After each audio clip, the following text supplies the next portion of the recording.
과학 지식이 쏙쏙 없쌤의 과학 수업. 여러분들 밤하늘을 올려다보면 반짝반짝 빛나는 무언가를 본 경험이 있나요? 선생님은 여러분과 함께 2년 전 사이판 갔을 때 그 밤하늘이 아직도 기억에 남아요. 검은색 도화지에 다이아몬드 같은 그런 점들이 촘촘하게 박아져 있던 아름다운 광경이 생각납니다.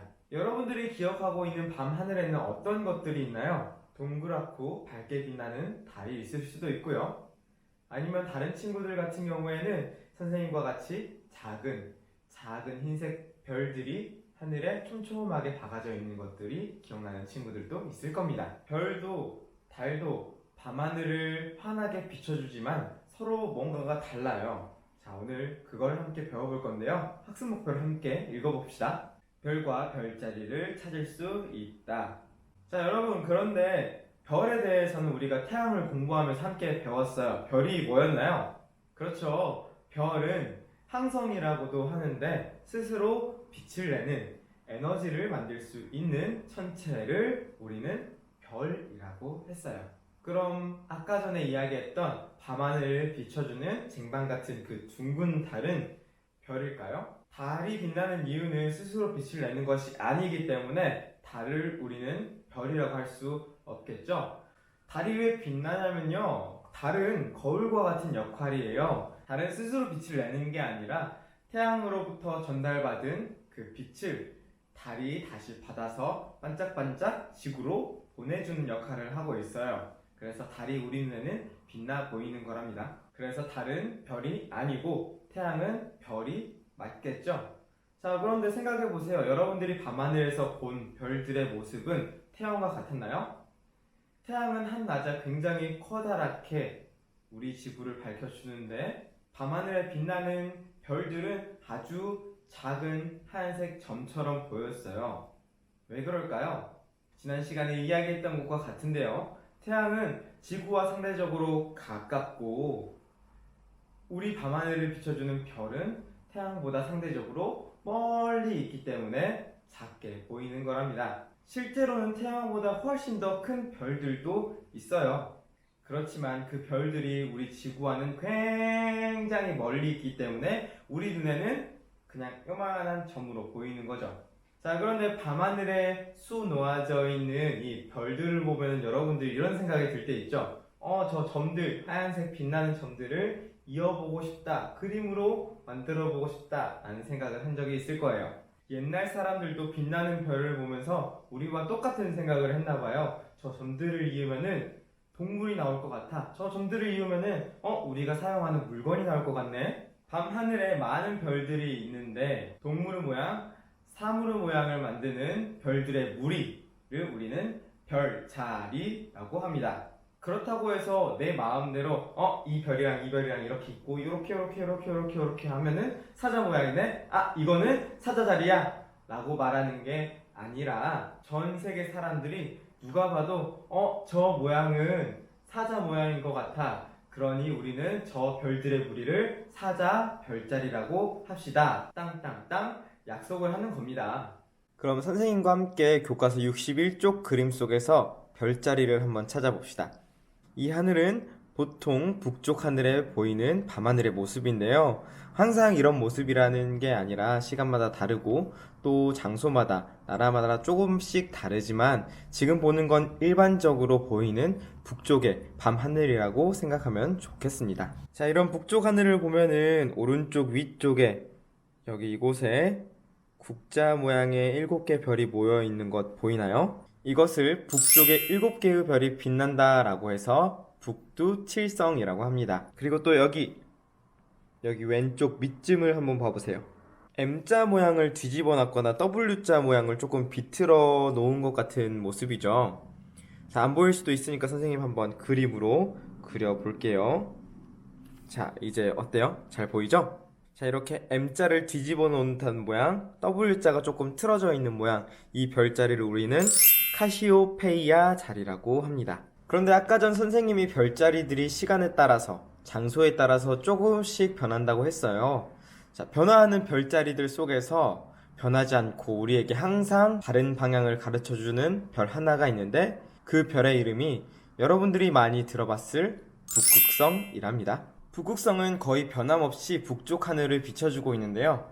나침반도 표지판도 없던 옛날 시대에는 북극성이 굉장히 중요했어요. 왜냐면 이 별을 바라보고 있는 방향이 무조건 북쪽이었거든요. 여러분들, 우리가 같이 보았던 모아나 속에서 주인공이 손을 이런 모양으로 하고 항해를 했던 것 기억나나요? 자, 이것도 별을 이용하여서 방향을 찾는 방법 중에 하나인데요. 모아나 같은 경우에는 이렇게 해서 갈고리 모양의 별자리로 방향을 찾았다면은 옛날 사람들은 북극성을 이용해가지고 방향을 찾았답니다. 그런데 궁금하지 않나요? 이렇게 수없이 많이 빛나는 별들 중에서 북극성을 어떻게 찾는 걸까요? 그 힌트는 아까 전 우리가 찾았던 북두칠성과 카시오페아 자리, 이 두 별자리를 이용하는 방법입니다. 실험관찰 31쪽을 펼쳐서 함께 북극성을 찾는 방법을 알아봅시다. 자, 왼쪽에 어떤 별자리가 보이는 것 같아요. 여러분들도 보이나요? 자, 이렇게 7개의 별들을 이어보니까 국자 모양의 별자리가 나와요. 자, 우리는 이 별자리를 무엇이라고 했다고요? 네, 맞습니다. 이 별자리는 바로 북두칠성입니다. 여기 보이는 북두칠성을 가지고 북극성을 한번 찾아봅시다. 자, 여기 앞에 있는 별을 1번 별, 그 옆에 있는 별을 2번 별이라고 해볼게요. 1번과 2번 별을 이은 이 선분의 5배가 되는 이곳에 한 번, 2번, 3번, 4번, 5번, 총 5배가 되는 이곳에 바로 북극성이 있습니다. 또 카시오페이아 자리로도 우리가 북극성을 찾을 수 있어요. 자, 여기 이 그림에서 카시오페이아는 여기 오른쪽에 있습니다. 자, 이렇게 M자가 뒤집혀져 있는 모양처럼, 혹은 W자가 좀 틀어져 있는 모양처럼 여기 있죠. 카시오페이아 자리로 북극성을 찾으려면 먼저 이 M자에 있는 양변을 쭉 연결해서 삼각형을 만들어 줘야 돼요. 이렇게 각 하나를 만들어 줘야 돼요. 자, 그 다음 중요해요. 자, 여기 만나는 이 꼭지점과 여기 있는 가운데 별을 가별이라고 할게요. 이 꼭지점과 가별을 잇는 이 선분의 5배가 되는 거리. 자, 하나, 둘, 셋, 넷, 5배가 되는 이곳에 바로 북극성이 있답니다. 실제로 옛날 사람들은 북두칠성 혹은 카시오페이아 자리를 이용하여서 북극성을 찾고, 이 찾은 북극성을 이용하여서 방향을 잡아서 길을 찾아갔다고 해요. 자, 그럼 오늘 배운 내용을 다시 한번 정리해 봅시다. 별과 별자리에 대해서 배웠는데, 첫 번째로 별이 무엇인지 다시 한번 정리해 봤는데요. 별은 스스로 빛을, 중요합니다. 빛을 내는 천체를 우리는 별이라고 합니다. 그리고 별자리에 대해서도 배웠습니다. 별자리는 동물 모양이나 사물 모양이나 이런 모양들을 만드는 별의 무리예요. 그래서 별 한두 개 가지고는 우리가 별자리라고 하지는 않습니다. 특별히 북쪽 하늘을 대표하는 2개의 별자리를 살펴봤죠. 첫 번째는 북두칠성, 그리고 M자 혹은 W자 모양의 카시오페이아 자리였죠. 자, 이 두 별자리가 중요한 이유가 있었는데, 중요한 이유는 이 두 별자리를 통하여서 북쪽을 나타내는 북극성을 찾을 수 있기 때문입니다. 북두칠성을 이용하여서 북극성을 찾는 방법은 1번과 2번 별, 국자의 가장 앞에 있는 두 별을 이은 선의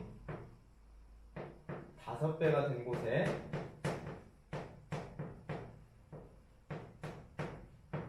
바로 북극성이 있었어요. 카시오페이아 자리로도 우리가 북극성을 찾을 수 있었어요. 자, 카시오페이아로는 먼저 삼각형을 만들어주죠.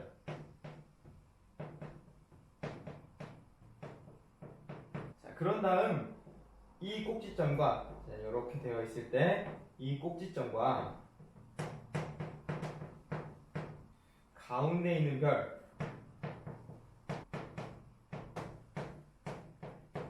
그 이은 선분의 몇 배가 되는 거리? 그래요. 5배가 되는 거리에 이곳에 북극성이 빛나고 있습니다. 여러분들이 북극성만 찾을 수 있다면은 항해를 하든지 산속에서 길을 잃었든지 아니면 사막에서도 방향을 잘 찾아서 길을 잃지 않을 수 있을 거예요. 자, 오늘 배운 북두칠성과 카시오페이아 자리 말고도 다양한 자리들이 많이 있는데요. 여러분들이 알고 있는 별자리들을 오늘 이 댓글로 한번 달아주세요. 그러면 지난 시간 질문과 여러분들의 별자리들 이야기를 함께 모아가지고 재미있는 영상으로 또 찾아가겠습니다. 자, 그럼 오늘 수업은 여기까지. 다음 시간에 만나요. 안녕!